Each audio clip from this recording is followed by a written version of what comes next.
어떤 생각들은 나의 세계가 된다. 이충령.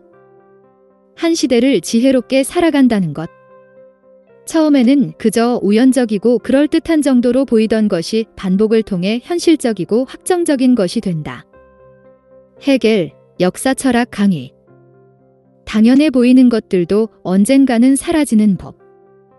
얼마 전 한 나이가 지긋하신 분에게서 충격적인 이야기를 들었다.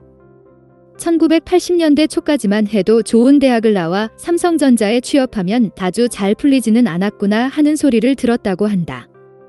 삼성전자가 당시 지금처럼 잘 나가는 회사가 아니었기 때문이다. 그 당시 삼성그룹의 주력 회사는 제일제당, 제일모직, 삼성물산 등으로 삼성전자는 최고의 인재들이 선호하는 회사는 아니었다. 그런데 지금은 어떤가? 삼성전자는 삼성그룹 중에서는 물론 대한민국 전체에서 압도적인 퍼포먼스를 보이고 있다.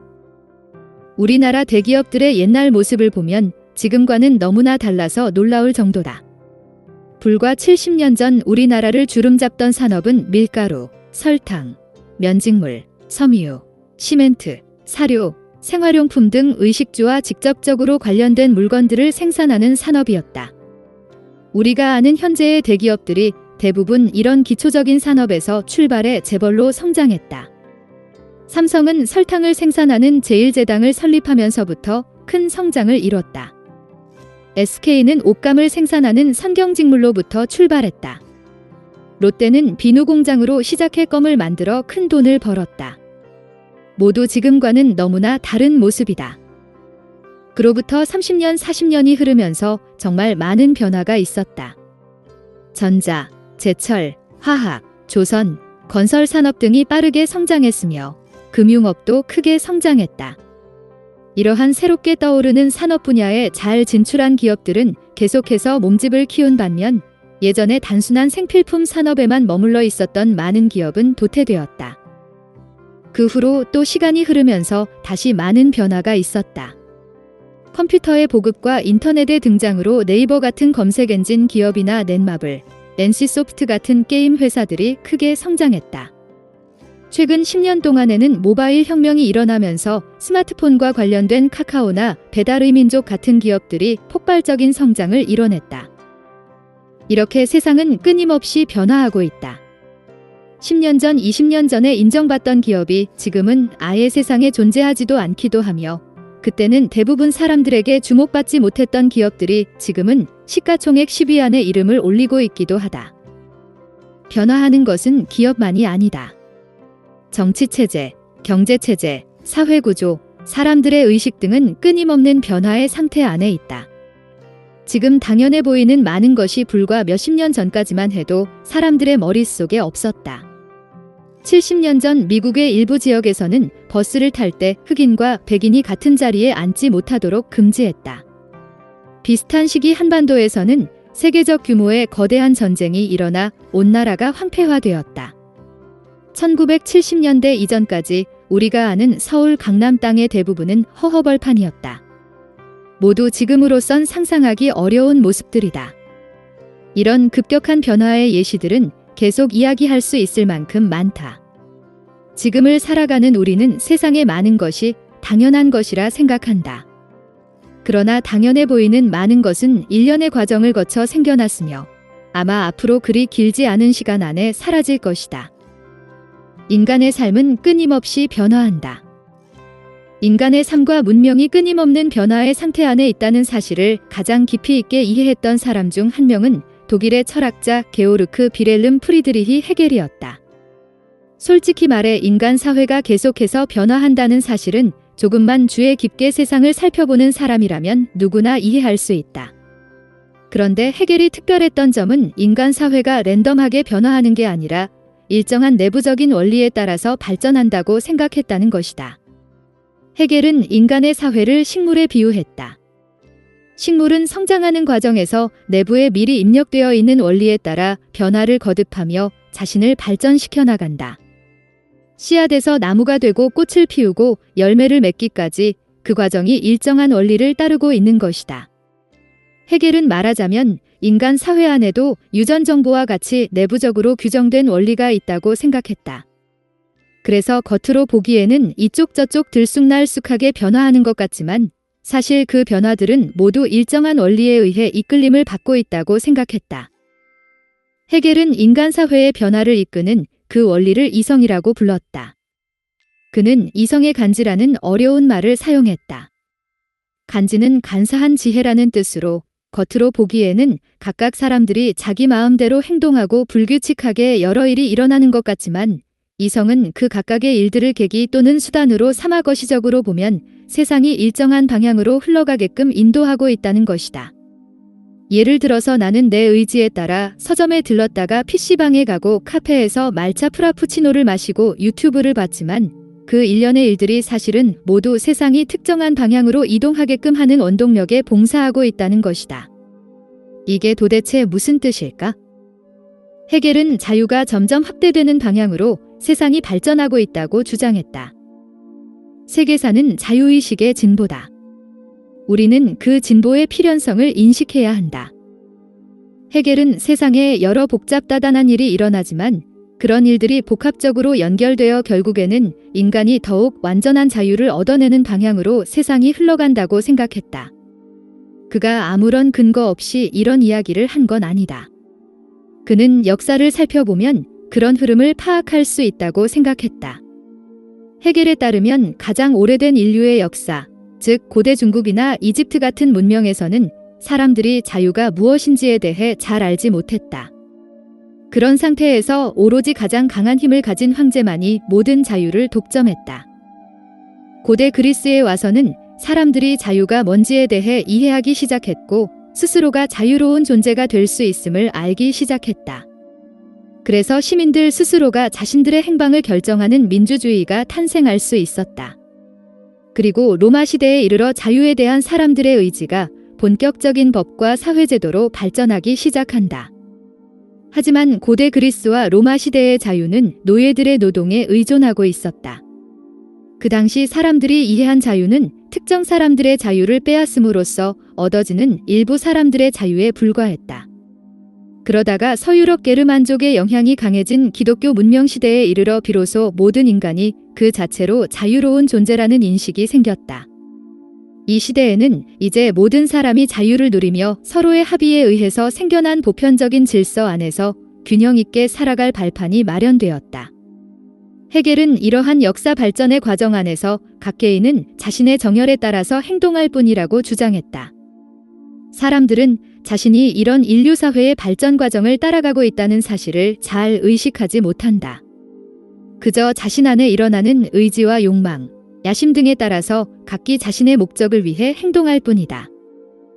이런 각각의 정열에 따른 행동들은 작게 보면 항상 온갖 갈등과 무질서를 초래하는 것 같다. 하지만 크게 보면 각각의 작은 행동들은 인류가 더 완전한 자유로 나아가는 과정에서 자양분으로 활용된다. 대부분 사람들은 이 거대한 보편적 흐름에 크게 관심이 없다. 하지만 소수의 역사적인 인물들은 그 흐름에 민감하게 반응하고 그것에 자신의 삶을 바친다. 역사적인 인물이라고 해서 개인의 정열을 초월한 사람들인 것은 아니다. 역사적인 인물들, 세계사적인 개인들은 보편적인 것과 일치하는 목적을 가진 사람들이다. 한마디로 그들도 역시 개인사적으로 보면 각자 원하는 바를 추구하며 살아간다.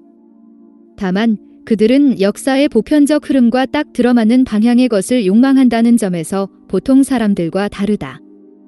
그래서 그들은 자신의 욕망을 충족시키는 과정에서 세계의 엄청난 변화나 발전을 주도적으로 이끄는 역할을 맡게 된다. 헤겔의 이런 주장을 곧이곧대로 믿을 필요는 없다. 아마 많은 사람이 이런 주장을 허무맹랑하다고 생각할 것이다. 이성이라는 신비로운 원리가 있어서 세상을 일정한 방향으로 인도한다는 이야기는 전혀 과학적인 근거가 없어 보이기 때문이다. 또한 헤겔이 속한 서유럽의 기독교 문명 안에서 보편적인 자유가 비로소 가능해졌다는 주장은 지극히 자문화 중심적이고 심지어 인종차별적으로 들리기까지 한다. 하지만 이런 문제점에도 헤겔의 주장에는 주목할 만한 면이 있다. 그는 한 시대 안에서 일어나는 일들이 그저 무작위적으로 펼쳐지는 게 아니라 어떤 원리에 따라 거대한 흐름을 형성한다고 생각했다. 또한 그는 대부분 사람들이 그런 거시적인 흐름에 관심이 없을 때 몇몇의 탁월한 사람들은 보편적 흐름과 일치하는 것을 욕망하며 자신의 정열을 불태워 그 역사적인 흐름을 완성시킨다고 봤다. 한 시대를 살아가는 한 사람의 입장에서 과연 이 시대를 관통하는 흐름이라는 게 있을지 생각해보는 건 자신의 삶과 무관한 문제가 아니다. 만약 정말로 한 개인의 힘으로 거스를 수 없는 시대적 흐름이라는 게 있다면 또한 그 흐름을 조금만 미리 알고내 선택의 방향성을 결정하는 데 이용할 수 있다면 삶 전체가 뒤바뀔 수도 있다. 의식의 거대한 흐름은 어떻게 변화할 것인가? 헤겔과 관련된 말 중 차이트가이스트라는 잘 알려진 단어가 있는데 우리말로는 시대정신이라고 번역된다. 물론 헤겔은 각 시대정신이 모두 자유의 확대라는 보편적인 목적을 향한다고 생각했다. 하지만 이런 주장에 우리가 꼭 동의할 필요는 없다. 이 시대의 정신은 거대한 역사적인 목적을 향하고 있지 않을지도 모른다. 어쩌면 헤겔이 말하는 그런 자유를 향한 방향성 같은 건 아예 존재하지 않는 건지도 모른다. 그러나 그것과 별개로 한 가지 확실한 건 어떤 시대 안에는 개인의 의지를 뛰어넘는 거대한 흐름이 존재한다는 사실이다. 그 흐름은 경제적, 정치적, 문화적인 것일 수도 있다. 산업혁명의 시기에는 근대적인 공장노동이 전근대적인 가내수공업을 대체하는 것이 거부할 수 없는 흐름이었다. 프랑스 혁명과 미국 독립혁명이 일어나던 시기에는 기존의 정치체제가 파괴되어 폭발적으로 밀려오는 거대한 흐름을 만들었다. 지난 몇십 년간 한국에서는 제사나 차례를 지내는 유교적 풍습이 점점 사라져가는 게 어쩔 수 없는 명백한 흐름이었다. 대부분의 사람들은 일상에서 이런 거대한 흐름을 인지하지 못한다. 많은 사람이 여전히 의사가 최고의 직업이라 생각한다. 국제올림피아드에서 금메달을 따온 수재들이 거의 다 의대에 진학했다는 기사도 심심치 않게 접하게 된다. 물론 의사는 아주 소중하고 훌륭한 직업이며 여전히 매우 높은 소득을 올리는 직업인 것 또한 사실이다. 앞으로도 오랫동안 그럴 것이다. 하지만 그 지위가 영원하지는 않을 수도 있다. 이미 오래전부터 매우 효율이 높은 인공지능 진료가 가능해졌으며 비대면 기술을 이용하면 진료비가 훨씬 더 저렴한 국가의 의사에게 다양한 분야의 진료를 받을 수 있다. 다만 아직 대부분 사람들의 의식이 변화하지 않았기에 이런 기술들을 적극 사용하도록 법적으로 허용되지 않았을 뿐이다. 앞으로 100년 후에도 과연 우리는 인간 의사에게 진료를 받을까? 전 세계의 수많은 저렴하고 실력 좋은 의사를 놔두고 굳이 집 앞의 의사에게만 약 처방을 받을까? 아마 그러지 않을 가능성이 높다. 스마트폰의 등장은 단 10년 만에 일상의 상식을 엄청나게 바꿔놓았다. 처음 카카오톡이 등장했을 때 사람들은 언제 유료화가 될까? 라고 생각했다. 그 이전까지 문자 메시지는 당연히 돈을 주고 보내는 것이었기 때문이다. 몇 년 지나지 않아 공짜 메시지 전송 서비스는 상식이 되었다. 그런데 재미있는 사실은 스마트폰이 등장할 때 대부분 그게 세상을 완전히 뒤바꿀 거라고 예측하지 못했다는 것이다. 많은 전문가는 컴퓨터 기능을 휴대전화에 넣은 게 혁신이라고 생각하지 않았다. 컴퓨터는 그냥 집에서 하면 되고 휴대용으로는 노트북이 있으며 근본적으로 새롭게 탄생한 건 아무것도 없어 보였기 때문이다. 하지만 이런 다수의 인식을 깨고 스마트폰은 모바일 혁명이라는 엄청난 변화를 가져왔다. 하물며 인공지능, 우주기술, 생명공학 등은 어떨까? 아마 지금까지보다 더 급속한 변화를 가져올 것이다. 그런데도 대부분의 사람들은 이런 변화의 흐름에 적극적으로 반응하지 않는다. 사람을 움직이는 가장 강력한 힘은 거시적인 생각이 아니라 미시적인 욕망이기 때문이다. 만약 미시적인 욕망의 에너지를 아주 일부라도 거시적인 흐름에 대한 생각으로 옮겨 투자할 수 있다면 어떨까? 개인적인 열정의 단 5%만이라도 시대정신을 파악하는 데 투자한다면 어떨까? 아마 많은 변화를 좀 더 미리 알고 적극적으로 대처할 수 있을 것이다.